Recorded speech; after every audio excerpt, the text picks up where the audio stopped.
Good luck, everyone. Thank you, Nella. Thank you. Okay, YouTube's live now. Great. Shall we proceed? Yes, Jim. The floor is yours. Great. Thank you very much, Suya. So good afternoon, good morning, or good evening, distinguished colleagues, partners, and guests. My name is Jim Curlin. I'm the head of UNEP Ozone Action.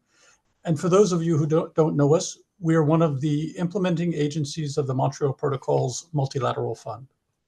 So it is my great pleasure to welcome you to today's webinar, which is organized jointly by the International Institute of Refrigeration and Ozone Action.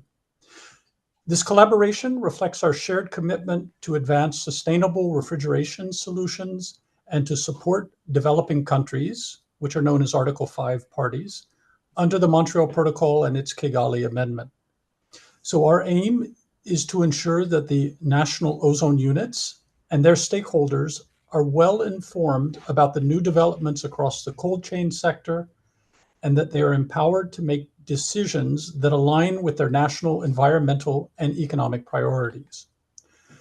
So today's discussion will share insights from the latest IIR and UNEP cold chain technology briefs. These briefs, which are authored by eminent experts, are designed to be practical tools for capacity building and to help inform the policy developments so that the national ozone units can navigate the evolving refrigeration landscape and enable them to steer their countries towards sustainable, low GWP, and energy efficient technology solutions. UNEP Ozone Action's long-standing and excellent partnership with IIR brings together technical expertise and global experience, ensuring that the information that we share is scientifically robust and tailored to the needs of the Article 5 countries. So through the combination of IIR's research leadership with Ozone Action's Montreal Protocol compliance support, we're providing actionable knowledge that strengthens the implementation and accelerates the transition to climate-friendly solutions. So today we will explore refrigeration solutions at every scale, from residential systems to large commercial applications. And we'll examine emerging technologies such as solid-state refrigeration that promise to transform the sector. So by sharing and fostering dialogue among experts, industry leaders, and policymakers, we aim to accelerate the adoption of solutions that support compliance with the Montreal Protocol, but also food security and climate resilience. So thank you all for joining us online in this first webinar, and your engagement today is vital to strengthening the cooperation and ensuring that the Article 5 countries have the resources and the knowledge needed to meet their obligations under the Montreal Protocol while advancing sustainable development. So thank you very much. Welcome to the webinar, and over to you, Sahir. Thank you. Thank you very much, Jim, for setting the stage and for highlighting the importance of the cold chain and the important role of the scientists who are today our keynote speakers. And we'll be speaking about residential small-scale refrigeration with Professor Zhong, then large-scale supermarkets refrigeration with Riley, and then Katya to speak about emerging technologies. Before we move into the agenda and the speakers, I would remind our participants, thank you for joining again. You will have the chat box, the Q&A for any questions. My colleague Nella, she will be supporting you, and we will be collecting the questions for this Q&A session after the speaking slots. Now I'll give the floor to Professor Zhong, who is Professor Ji-Hwan Zhong from, he's the president of IIRB2 Commission from the Republic of Korea, and he will be speaking about refrigeration in homes and small commercial settings, focusing on energy efficiency and climate considerations. Professor Zhong, the floor is yours. Okay, hello. Thank you, sir. Hello, everyone. I'm Ji-Hwan, and I'm going to talk about the household refrigeration system, actually the refrigerators and freezers. Okay, so everybody maybe heard of cold chain. So cold chain is stages that refrigerate the product pass through from the producers to consumers. Actually, the later stage of the cold chain. So in this right-hand side of your graph, you will show the background in pink. In that stages, we need various refrigerating equipment to keep the refrigerated food below 5 degrees C and frozen food in below minus 18 degrees C. So to achieve this kind of goal, we have various kind of refrigerating equipment, and it can be classified into 3 different categories, like commercial and professional and domestic refrigeration. My talk today will be focused on the household refrigerators and freezers. Okay. So maybe many people may heard of the global manufacturers of refrigerators like Samsung, LG, Whirlpool, and Panasonic. There are many the leading companies across the globe, from the Asian countries and European and Northern American as well. So the left-hand side of the bar chart shows that on average, usually 200 million units of refrigerators are sold out globally. So every year, 200 million. So it makes so many the refrigerators and freezers are in operation at this moment.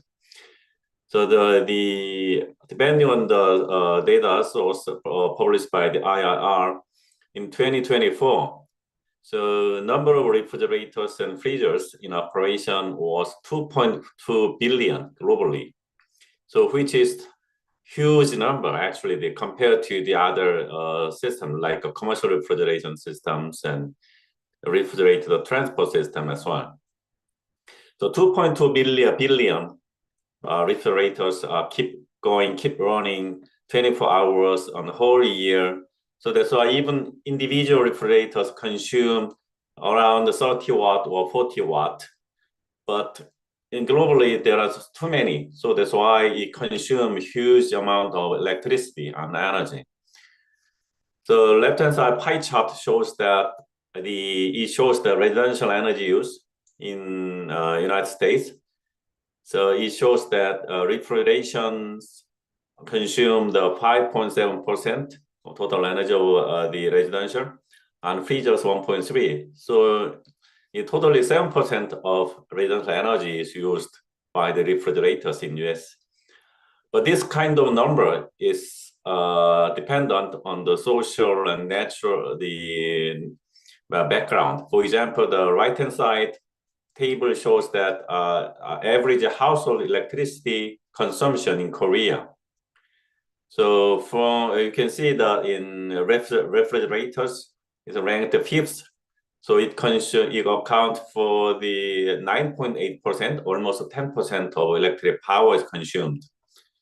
An interesting thing is that below that refrigerator, we can see that kimchi refrigerators. So every meal they eat kimchi. So every house have their own refrigerators dedicated to kimchi fermentations and distillation. So it consumes another 4.5% of electric power. So maybe in other countries and in other societies, maybe they may use a different kind of version of the refrigerators. So because they consume a huge amount of electric power, every countries have their own energy leveling programs.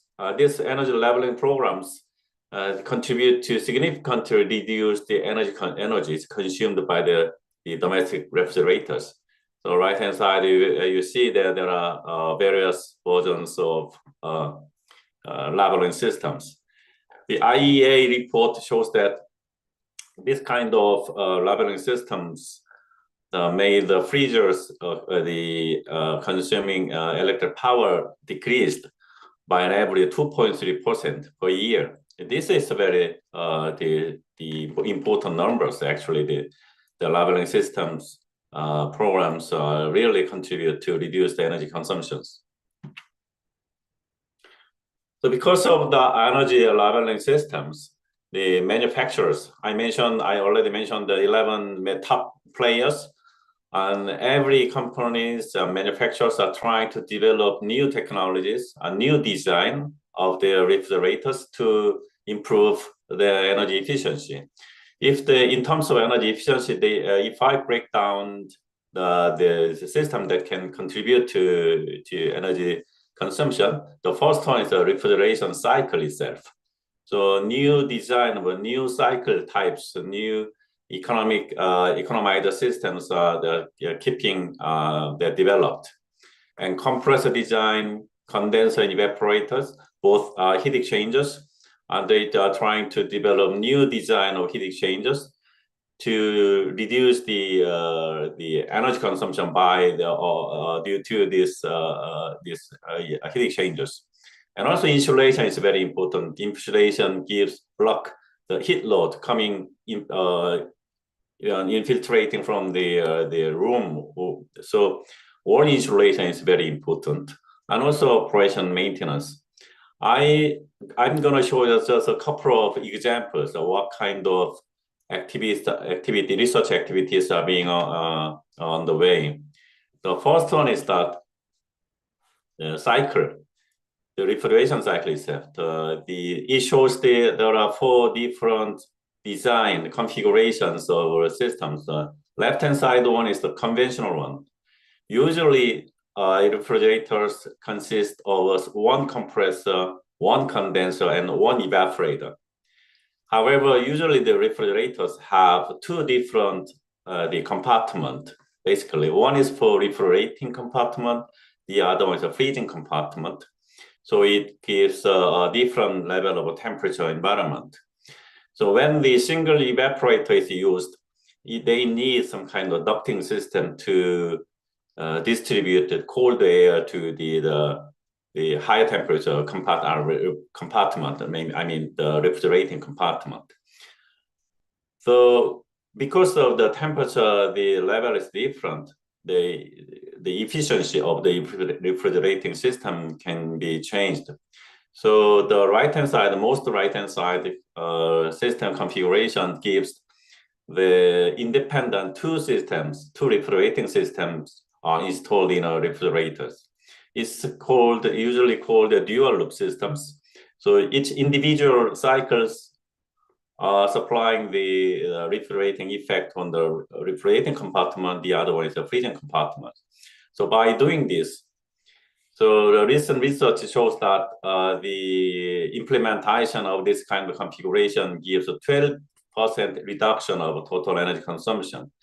12% reduction is a huge contribution, actually, considering that 2.2 billion refrigerators are working at this moment. So the other one is the compressor itself. The compressor is a workhorse of the refrigerators. It provides a refrigerating effect. Actually, there is a power of which can circulate the refrigerant and generating refrigeration effect. So recently, many companies, manufacturers are trying to develop some linear compressors to improve the efficiency. And also they are trying to develop technology that can operate without oil. So they say this is oil-free compressor. So if we implement oil-free compressors, it can contribute to improve the heat transfer efficiency of the heat exchangers. So I mean, the both evaporators and condensers, they performance can be improved. So the size can be reduced, and the COP, I mean, energy efficiency can be improved. So let me show you some recent research. So one of my colleagues tested that kind of oilless compressor. So the data, the plot on the left-hand side data plot shows that the energy consumption of the conventional refrigerators, and the other open symbol shows that the refrigerator equipped with oilless compressor. It shows that, you can see, it shows that the energy consumption is reduced significantly. So that kind of the new technologies can improve the energy efficiency. However, whenever we develop new technologies, there are some hurdles or challenges we have to improve further. Okay. So the Jim mentioned initially, the reason we are working on is that to reduce the effect to the environment. So fortunately, the refrigerators usually use the low GWP refrigerant at this moment. For example, many other heat pumps and air conditioning systems use various kind of HFC and HFO, many different versions of refrigerant.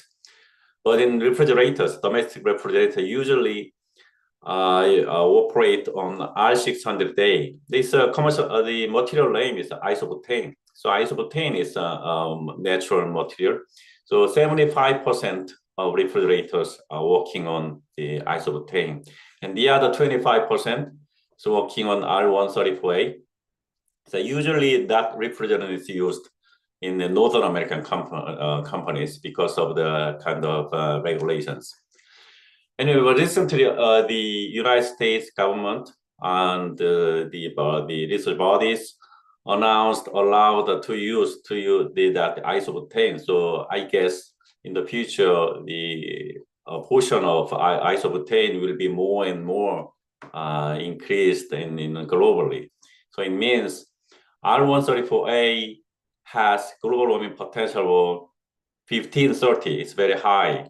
But as I mentioned, isobutane is a natural material, so GWP is 3, so it's very low. So maybe we can contribute by changing the refrigerant to the isobutane. So lastly, I want to just simply mention another kind of refrigeration technology as well, because the reason the worrying is that when the hydrocarbon and the HFC materials are released to the atmosphere, it will impact on the global warming and something. So if we don't use that kind of fluid, instead if we use a solid material, we don't need to worry about that effect. So magnetic, the solid state cooling technology also has been developing, but it's not mature yet. So it's not ready to replace conventional systems. However, for the specialized or niche applications, for example, at the right-hand side, the slide shows that kind of home wine cellar. If this is built using the thermoelectric refrigeration systems, or some kind of different versions, or niche applications are already make use of this kind of solid state cooling technologies. So that's kind of technology, the development are being on the way to improve the energy efficiency and reduce the environmental impact. Okay, let me conclude my remarks. So, conclude my talk. In the domestic and small-scale refrigerations, energy consumption is a primary concern rather than the fluid itself.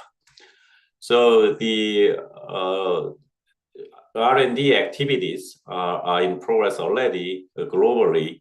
So maybe in the future I can expect more and more better and better the energy efficient refrigerators will be released. That's it, my presentation. Thank you very much for your attention. Thank you very much, Professor Zhang. Thank you for the very important insights and speaking about the small scale refrigerators. Now we move to our second keynote, who will be Relay Bradley Barta, Assistant Professor for Mechanical Engineering at Purdue University at the United States of America, and he will be speaking about a large scale supermarket refrigeration system and the transition to low GWP refrigeration systems and refrigerants. Over to you, Riley. Great. Thank you very much for the introduction there. So as was said here, I'll be then diving into large scale and supermarket refrigeration. to give a short overview there. To touch on some of the background here, a lot of our work focuses largely on the refrigerants, equipment, and system design and control sides. So we do some thermophysical property characterization, transport property, and then a lot of mechanistic modeling. And a lot of this resonates a lot with what Ji-Wan just mentioned in terms of if we have a system that uses environmentally friendly working fluids, but we can't do so efficiently, such that when we don't have a perfectly renewable grid, then we're just kind of taking CO2 from one pocket and putting it in the other. So I was very excited to have the chance to speak today because it aligns very well with work that our group does at Purdue. For a background to the energy consumption side, large scale supermarket, right? Many of us know these are quite significant energy consumers, but the numbers themselves are quite impressive, right? So looking at supermarkets around the world, looking from 40 to 60% of the electricity use in supermarkets can be attributed to refrigeration. And of course, as these supermarkets grow in size, that becomes significantly more relevant in food service in general, right? So not just supermarkets, but industrial kitchens and so on. Approximately 15% of that energy in food service buildings, according to the EIA, goes towards refrigeration. And then you see a significant amount of energy per year from the European Commission there. So these are certainly relevant areas to focus on, and that's why we want to focus on the combination of direct and indirect emission reduction. Right. So if we look at some of the measures that we can let's say implement to reduce this overall energy consumption, they range from thermodynamic to quite practical. Right. So installing doors and efficient lighting on cabinets. It seems maybe trivial, but it's a significant benefit that can be realized somewhat easily. Of course, the thermodynamic side, looking at upgrading the refrigeration system with overfed evaporators, parallel compressors, and so on and so forth. Integrating with renewable solar energy and thermal energy storage systems have significant benefits, but there are only a handful of those, largely due to cost.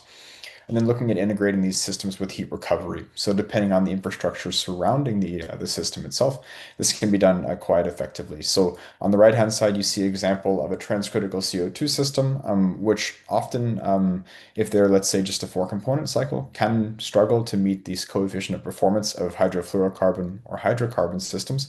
And you see this system on the right has a range of bells and whistles, and this was presented at a couple of ICRs ago in Montreal, where they were talking about actually using this system and commissioning it in the Middle East using expansion work recovery from multi-ejectors, flash tank bypass with parallel compression, and so on and so forth, such that even using transcritical CO2, they were able to achieve a competitive COPs, right? Which is a case study that very much solidifies the fact that if done correctly, transcritical CO2 can also be a competitive system. If we look at food service establishments in general, you see here that the distribution between condensing units, process chillers, and storage cabinets is quite relevant. There's not necessarily one weakest link, if you will, but they're all, let's say, need to be addressed somewhat in parallel. Ji-Wan did a nice job of introducing some of the energy labels around the world, which is really cited as a very key aspect of reducing this overall energy consumption. If we can bring in some degree of uniformity around the world in terms of, or even for specific regions, to saying this is the minimum required or allowable, this is something that's been proven to be very powerful and continues to do so, for example, in the EU in 2015 with their eco design. Additionally, again, from the practical side, a lot of this really doesn't have to do with science itself, rather things like implementing planned and preventative maintenance of equipment, right? So much energy can be consumed from systems that simply aren't operating as designed. And that's something that needs to become, let's say, more and more present, if you will. Moving slightly away from the energy perspective and thinking about the effectiveness, right? So at the end of the day, the primary job of the cold chain is to make sure that food gets from the production to our tables, right? So thinking about food waste and food going bad just in general, display cabinets can actually be one of the weakest links in this, which you wouldn't necessarily think is the case. But it certainly has been proven that 7 to 35%, for example, of supermarkets do not maintain the right temperature in refrigerated and frozen foods. This can then, of course, compromise food safety, reduce energy efficiency, and be a challenge for compliance. And these regulations, shown here in the middle column, are associated then with, let's say, the equipment and food safety temperatures shown on the right-hand side. And while that may seem like a large margin, for example, 0 to 5 or -5, depending on the region, capturing uniformity, especially without a door, is even a challenge that many manufacturers today struggle with. We've had discussions with manufacturers in the last year or two that talk about if you put a piece of meat with a thermocouple in it in the back versus the front of a cabinet, how much of a difference that will make, right? It's quite measurable. So again, these types of practical issues that have very real implications also need to be addressed. Moving forward, right, another aspect of what we wanted to touch on here and what the brief definitely dives into a bit is the refrigeration transition. Of course, this is happening at different rates and with different orders of magnitude around the world, but the general trends are somewhat uniform. And that you're seeing a transition from hydrofluorocarbon to some combination of hydrofluorocarbon, hydrofluoroolefin, as you see in many R54, I call them X because the C and B are both being used somewhat often. Mixtures that you see quite a lot in North America. You're seeing more and more centralized CO2 systems for commercial refrigeration. I have a couple examples of that, but even through discussions that we've had with relevant OEMs, they'll say in Central and Northern Europe, for example, they don't really sell anything but CO2 systems to supermarkets these days, right? So this is a very growing field and will only continue to do so.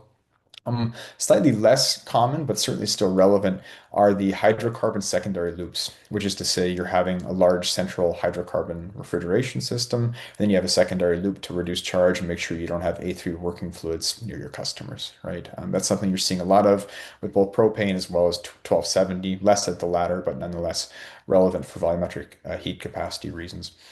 And then from a professional standpoint, you see a lot of propane. Right, G1 also mentioned isobutane or 600A, and then those same HFC, HFO blends.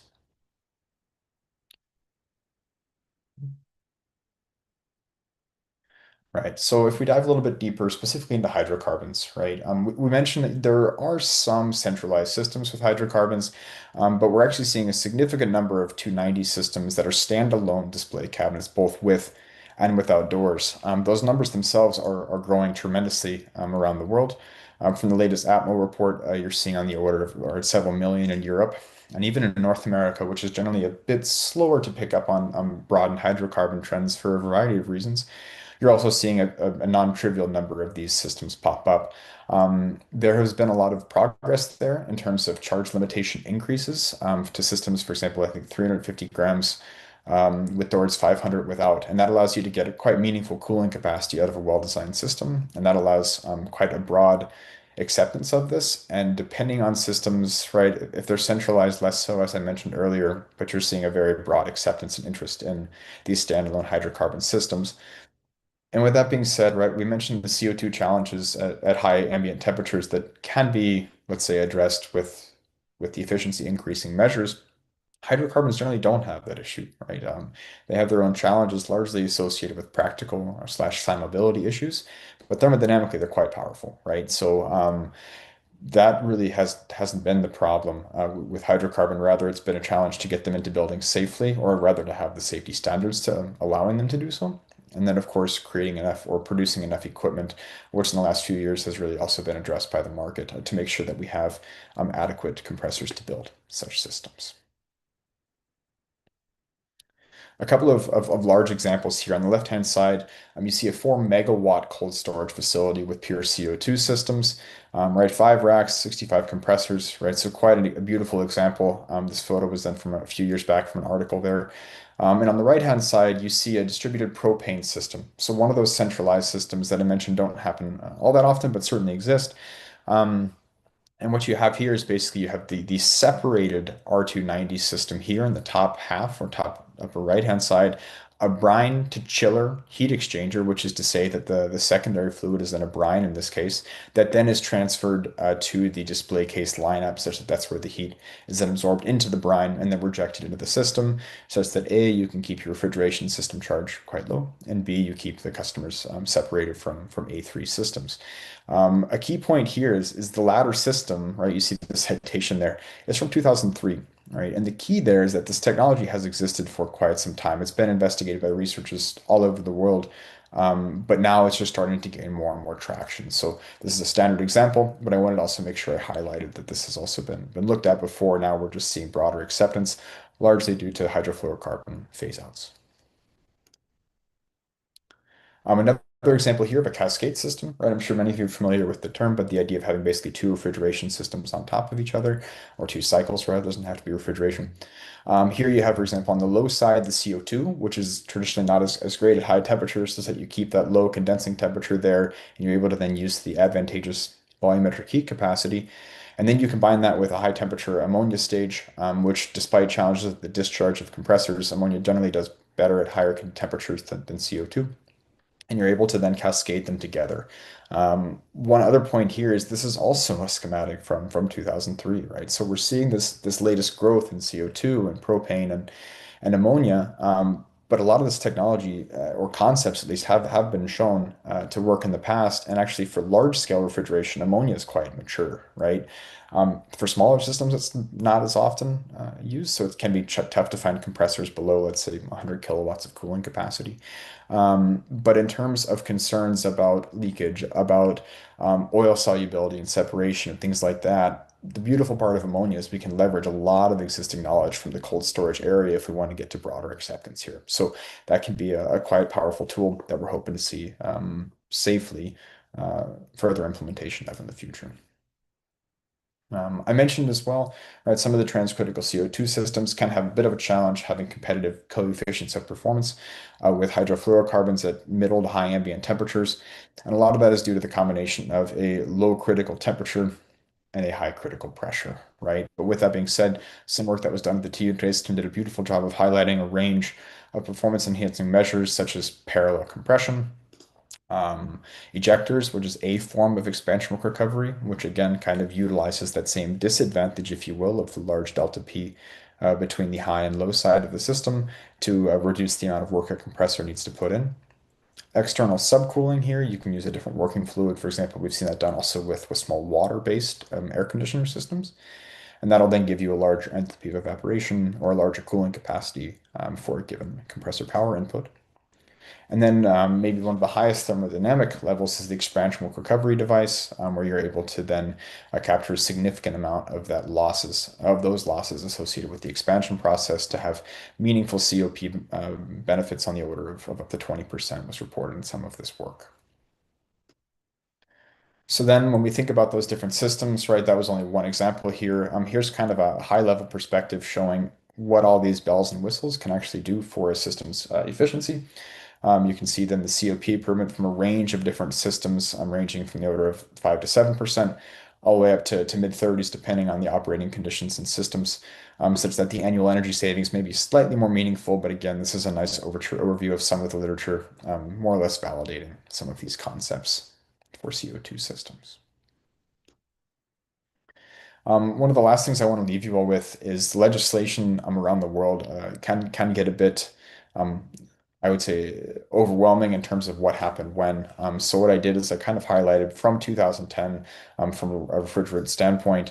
You see there that the Montreal Protocol then reached right, one of its final stages, being the developed countries eliminate 90% of their HCFC production. I highlight this here because that was agreed upon in 1987. So it shows how long these different phases can truly take to reach full power. And that's been, to me, one of the best examples of effective legislation in this phase.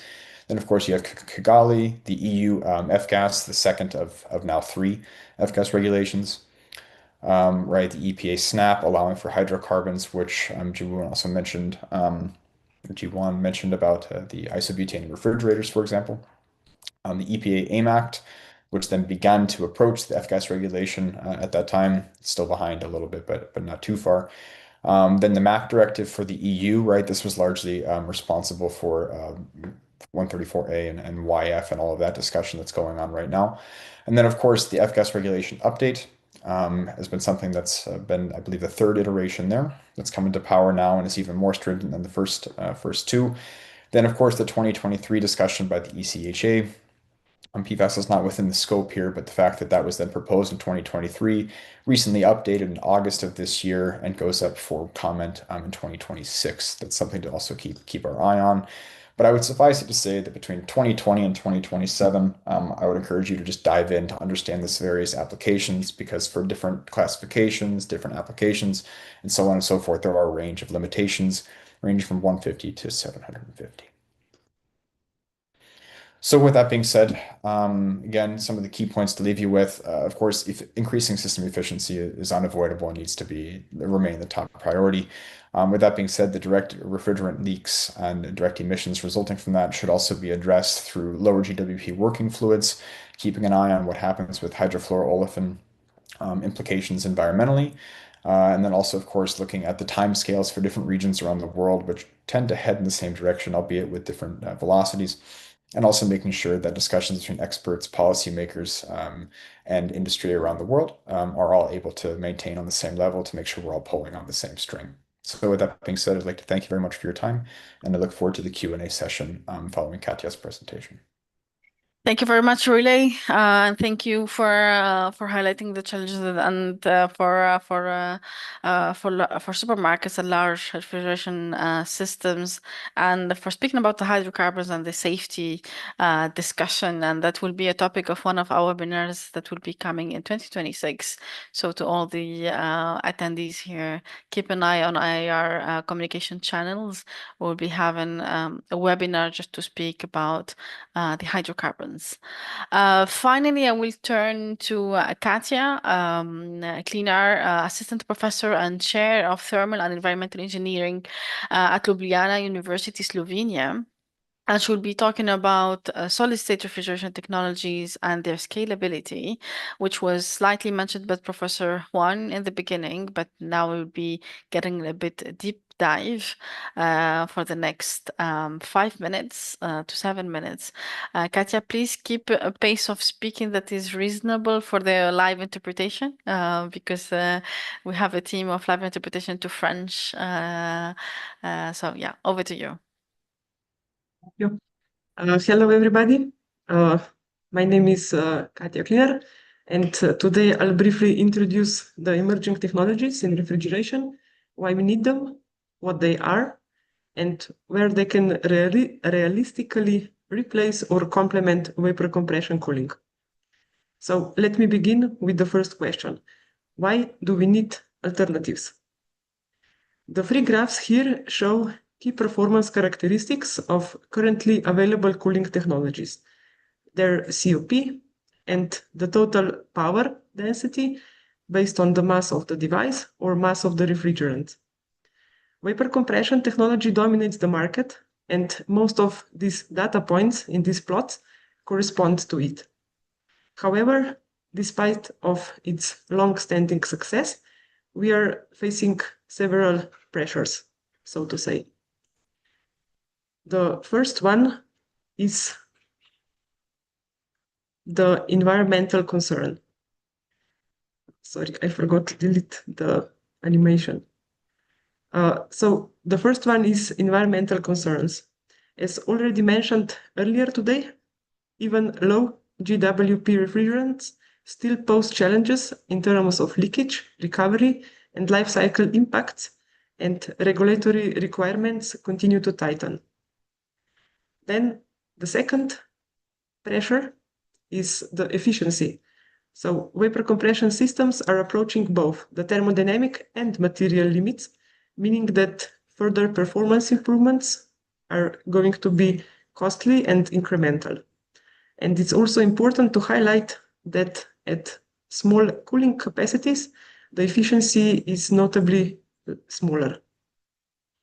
The third one is the temperature range. Vapor compression operates between roughly -100 and +300 degrees. Sorry, I apologize. Applications outside this range, so below -100 and +300, also require cooling solutions, yet vapor compression cannot meet those demands. So these factors combined motivate the exploration of emerging refrigeration technologies, the approaches that can complement existing systems, or in some cases, eventually replace vapor compression. There are different promising emerging approaches, the technologies, and they are based on different physical principles. I don't have much time, so I will just briefly introduce the most important ones, and then during the Q&A session, I can answer some more detailed questions. So the first group of solid-state refrigeration technologies are the caloric technologies. So these are magnetocaloric, electrocaloric, and mechanocaloric technologies. All these technologies exploit caloric effect in solid materials. In magnetocalorics, this effect is introduced by magnetic field change. In electrocalorics, by electric field change, and in mechanocaloric, by the change of force or pressure. So these technologies have been already actively researched for the last 20 years, and many prototypes have been built across the world. I would like to emphasize that these technologies already began their path towards industrialization.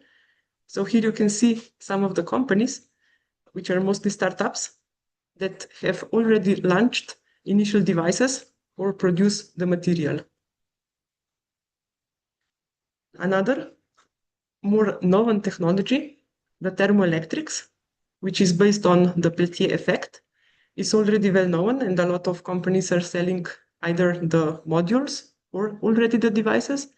But I decided to include it in the emerging technologies also, because only recently heat pumps are becoming more and more interesting.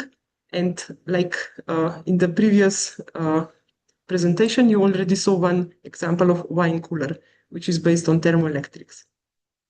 And the last technology that I would like to mention today is thermoacoustics. So thermoacoustics uses acoustic waves to transport heat. And recently, two startups started to design the devices. So these technologies have different advantages. I would prefer not to read all this, but we can discuss this in the Q&A session. And we also have challenges. So the challenges of these technologies are divided on the material challenges and device challenges. Again, I can discuss these challenges more in the detail during the Q&A session. So the third question and the last question I would like to address today is the application. Of course, these technologies will not replace vapor compression across the board. Instead, we expect phased adoption. So in the near term, they are most likely to appear in hybrid systems, like for cooling of electronics or waste heat-driven applications. And these are the places where their strengths provide immediate benefits. Then, in the medium term, we may see partial substitution in specialized equipment, such as medical devices, lab refrigeration, or portable appliances. And then in the long term, some technologies could fully replace vapor compression in niche segments where silent operation without vibration, high reliability, or the elimination of refrigerants is critical.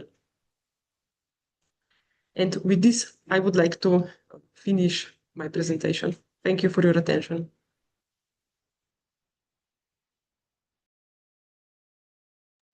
Thank you very much, Katja. Thank you for being brief. I know there is many very interesting and important things to discuss, but yeah, maybe we will discuss it more in the Q&A session. So now the floor is open for all the attendees for questions. Please don't hesitate to copy paste it, to write your questions in the Q&A. And we'll start with the first question. I think there is a question. Is it possible for an oil-free compressor to be optimal with any type of refrigerant? So let me give an answer to these questions. It's very important questions. Well, the oil-free compressor is usually already available for the chillers. I mean, the centrifugal compressors And in that systems, they already use the gas bearing concept, so they don't use oil. And another, the system is refrigerators. So domestic refrigerators, usually I mentioned that isobutane and R134A are used. For this refrigerant, oil-free compressors are working very nice. So, but already it's available. However, the problem is that the durability is not validated yet. So some companies, actually, the second question was that who are producing oil-free compressors? So it's connected. So to my understanding, many compressor manufacturers like Embraco and also LG Electronics in Korea, they are producing oil-free compressors for the household, the refrigerators already. But at this moment, they are distributing in a limited range because they wanted to know the kind of field test concept. Okay, so they are working good, but up to now, but they are still want to make it clear that there will be no absolute no problem, and then they will be released in across every range. Hopefully, this can be an answer to these two questions. Thank you, Professor Jong. Now a question to Riley. What is the typical charge for a R290 standalone display cabinet? Most of them fall right below the legislative limit, as you might expect. So the smaller ones, like a bottle cooler, they land around 140 to 145 with isobutane usually. But if you get to the propane systems, for the larger systems, they're generally around 300 grams, which then falls below the 350 to 500 range, based on my experience. Of course, there are lots of variation there, but those are some order of magnitude numbers. Thank you. A question that is not addressed to a specific speaker, but why we don't see more ammonia components for small-scale systems, at least slowly? I think that's Professor Jong.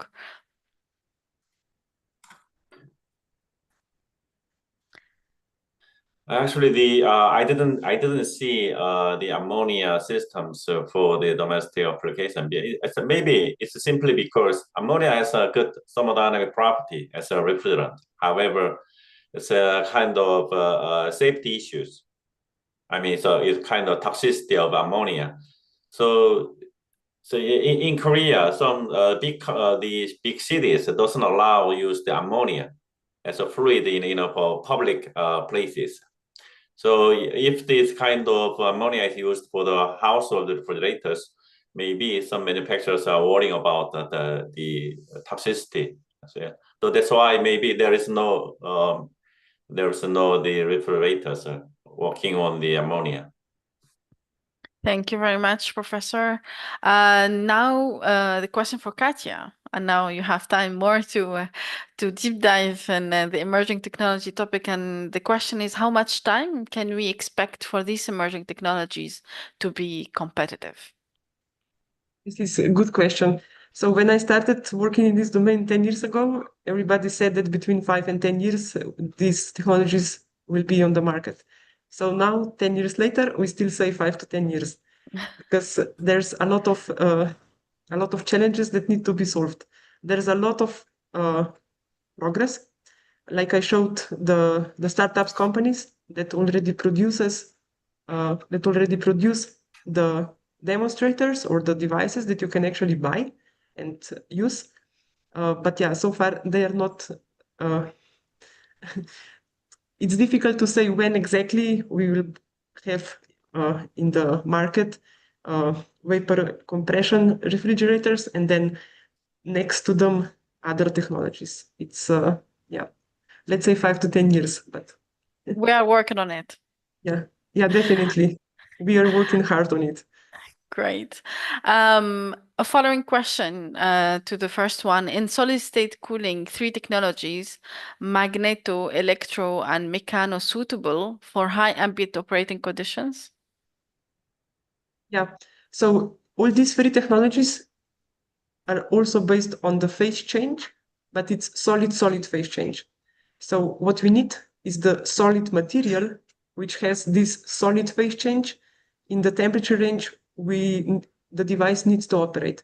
So there are materials from almost 0 degrees to, let's say, 1 or 1500 degrees Celsius.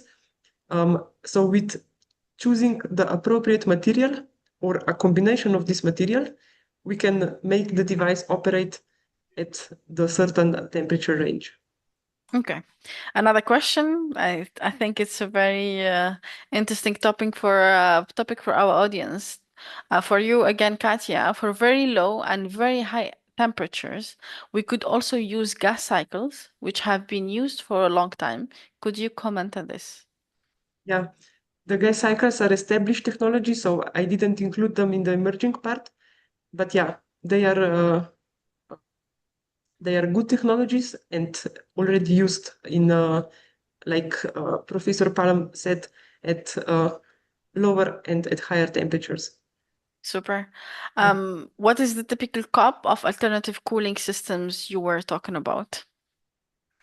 It depends on the operating temperatures and on the conditions where the devices are designed.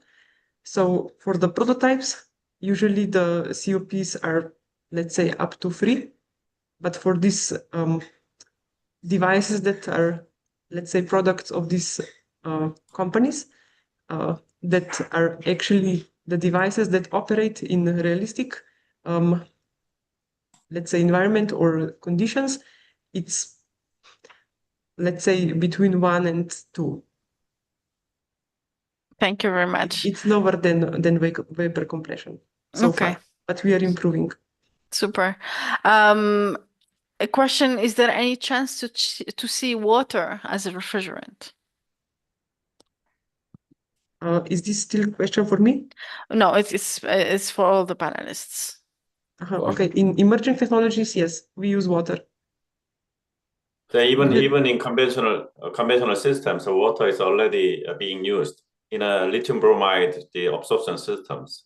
So that kind of system is used for the building and air conditioning. There was also a small, actually fairly successful attempt, although the company went under for about a 25 kilowatt air conditioning system with turbo machines with water. But the volumetric capacity is just a really big problem to get the throughput there. So it's finding more and more use in high temperature heat pumps with multi-stage turbo or spindle compressors. Thank you very much. The final question, what are the maintenance requirements for natural refrigeration compared to traditional ones? And would it be viable in, for example, aquaponics, farm-controlled environments?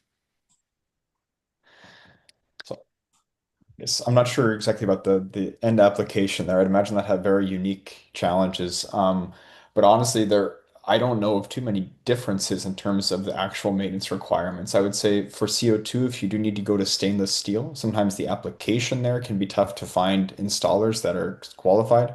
Some of the fittings may be a bit more prone to leaking, although with 25% leak rates of HFCs, you can't do too much worse than that in some respects. And then if you have a hydrocarbon with secondary loop, then you have to worry about the composition of the secondary loop, fittings, and plastic lines. But in general, I would say a well-installed system there shouldn't have any real maintenance differences as long as the design is done prudently. Thank you very much. A final question to Katya. What is the potential of solid-state cooling to cool down processors in IT or computing applications? Yeah, there is potential, but currently the majority of the devices operate at room temperature. So for the specific application, the right material would need to be chosen, and then the whole device would need to be designed to efficiently work in these temperature ranges. But yeah, it's possible. Thank you very much. I would close the Q&A session. Thank you very much for this very engaging questions that varied from refrigeration, refrigerants, applications, and new applications. Thank you for the speakers for your time, for the presentation, and for answering all the questions. Now we move the floor to Dr. Yusra Alouche, which is she's the Director General of IIR, to share closing remarks and next steps of the publications co-jointly published by IIR and UNEP Ozone Action. Over to you, Yusra. Thank you. Do you hear me? Yes. Yeah, okay. Thank you very much, Suhir. If you can please move the slide, I'm not able to do. For me, okay. Okay, thank you, Suhir.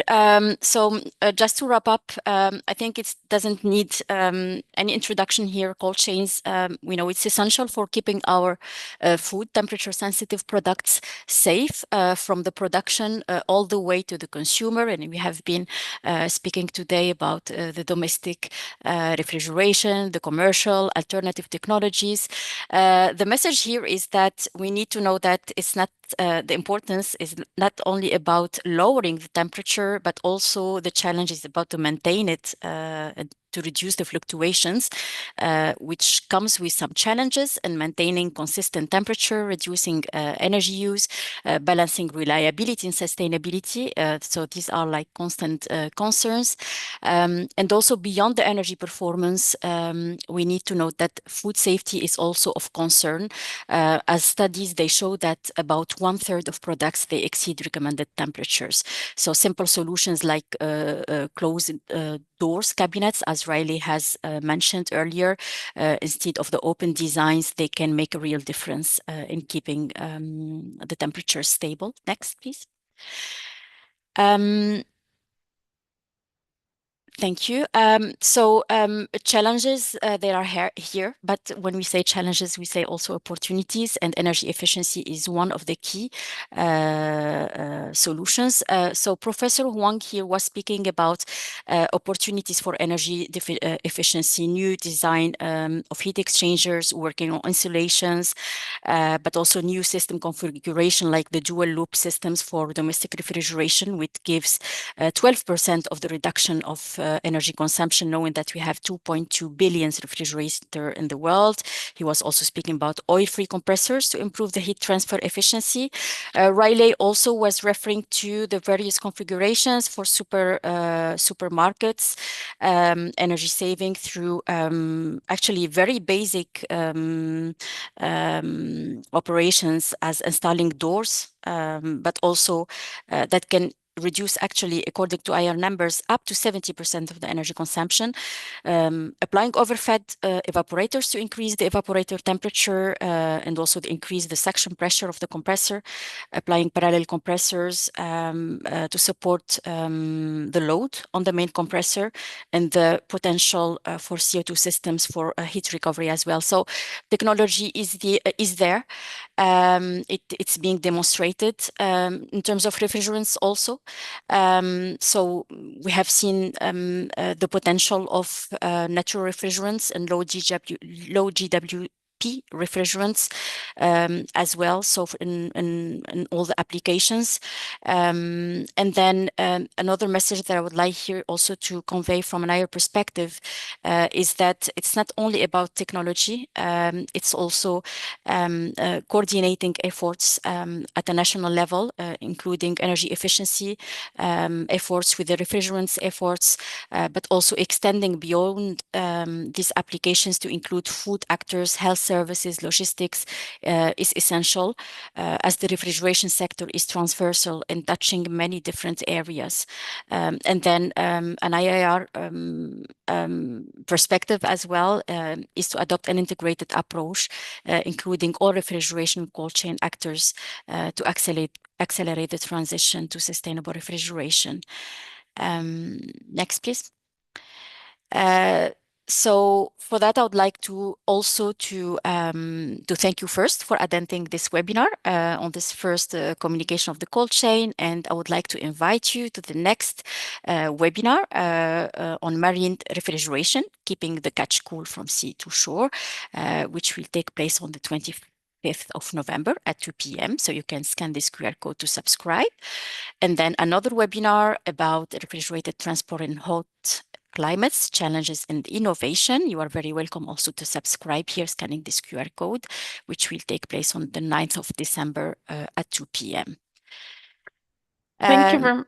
No, we still have, oh, yeah. I won't miss this opportunity to invite you Of all course. also to scan these QR codes and participate to next IAR conferences. So ThermMag conference. So Katia was speaking about emerging technologies and solid cooling states. So that's the perfect place to learn more about these emerging technologies. It will be on the June 7 to 11 2026.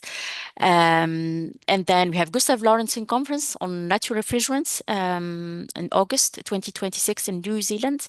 And then phase change materials, or PCM 2026. And here Rayleigh also was speaking about importance of cold storage using phase change materials in China in September 16 to 18.